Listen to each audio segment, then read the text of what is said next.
आज है आपका काव्यांश नंबर 7। तरुणाई है नाम सिंधु की, उठती लहरों के गर्जन का। चट्टानों से टक्कर लेना लक्ष्य बने जिनके जीवन का। विफल प्रयासों से भी दूना बेग भुजाओं में भर जाता। जोड़ा करता जिनकी गति से नव उत्साह निरंतर नाता। पर्वत के विशाल शिखरों सा यौवन का ही अक्षय, जिनके चरणों पर सागर के होते अनगिन ज्वार साथ लय। अचल खड़े रहते जो ऊंचा शीश उठाए तूफानों में। सहनशीलता दृढ़ता हस्ती जिनके यौवन प्राणों में। वही पंथ बाधा को तोड़े बहते हो निर्झर। प्रगति नाम को सार्थक करता यौवन दुर्गमता पर चलकर। तरुणाई है नाम सिंधु की, उठती लहरों के गर्जन का। चट्टानों से टक्कर लेना लक्ष्य बने जिनके जीवन का। देखिए यहाँ पर मजबूत इंसान, झरने और तीसरा है आपका पर्वत पहाड़। इनसे आपको कहीं ना कहीं सीख लेनी चाहिए कि किस तरह हमें आगे बढ़ने का मौका मिले, कैसी परिस्थितियों को हम झेलें, किस तरह परिस्थितियों का हम सामना करें और कैसे उन परिस्थितियों से सामना करके अपने बल को प्राप्त करें, उसे आगे बढ़ें और जीवन में एक नई दिशा को जन्म दें। ठीक है, तो जैसे है आपका कवि ने किसका आह्वान किया है और क्यों, तो यहाँ पे लिखा हुआ है तरुणाई है नाम सिंधु की, उठती लहरों की गर्जन का। चट्टानों से टक्कर लेना लक्ष्य बने जिनके जीवन का। क्या आह्वान किया है? चट्टानों से टक्कर लेने का, यही उसके जीवन का क्या है, लक्ष्य बन चुका है। तरुणाई की किन विशेषताओं का उल्लेख किया गया है? तरुणाई में ये है आपकी उठती हुई लहरों का गर्जन किया गया है, चट्टानों से टक्कर लेने के लिए किया गया है।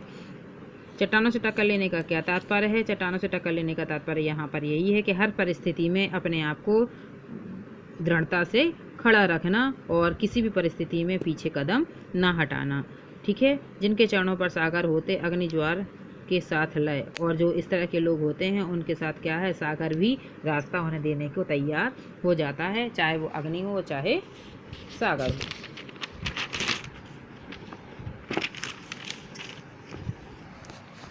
काव्यांश नंबर 8 है आपका। सर पहचाना मुझे, बारिश में भीगता आया कोई, कपड़े कीचड़ सने और बालों में पानी। बैठा क्षण भर सुस्ताया, बोला नभ की ओर देख, गंगा मैया पाहुन बनकर आई थी। पाहुन में होता है मेहमान। झोपड़ी में रहकर लौट गई, नैहर आई बेटी की भांति। चार दीवारों में कुदकती फुदकती रही, खाली हाथ वापस कैसे जाती। घरवाली तो बच गई, दीवारें ढही, चूल्हा बुझा, बर्तन भाड़े जो भी था सब चला गया। प्रसाद रूप में बचा है नैनों में थोड़ा खारा पानी। पत्नी को साथ ले सर अब लड़ रहा हूँ, डही दीवार खड़ी कर रहा हूँ, कादा कीचड़ निकाल कर फेंक रहा हूँ। मेरा हाथ जेब की ओर जाते देख वह बोल उठा, सर पैसे नहीं चाहिए। जरा अकेलापन महसूस हुआ तो चला आया। घर गृहस्थी चौपट हो गई पर रीढ़ की हड्डी मजबूत है सर। पीठ पर हाथ की थपकी देकर आशीर्वाद दीजिए, लड़ते रहो। मतलब एक व्यक्ति है जिसका बाढ़ आने से घर उसका पूरा क्या हो गया है, ढह हो गया है और वो कहीं ना कहीं सहारे के लिए घूमता फिर रहा है। और जब कोई व्यक्ति सहारा देने के लिए पैसे निकालने की बात करता है तो कहते हैं कि पैसे नहीं चाहिए, सिर्फ क्या है मनोबल हमारा बढ़ाते रहिए, बस मुझे मनोबल बढ़ाने की बात चाहिए और मेरे पीठ पर क्या है हाथ फेर दीजिए, मेरी पीठ थपथपा दीजिए तो मैं शायद अपने मनोबल को फिर से प्राप्त कर सकूं। तो ये आपका क्या है, बड़ा ही सरल है, बस थोड़ा सा उसको घुमा दिया गया है। ये दोनों आपको कंप्लीट करने हैं।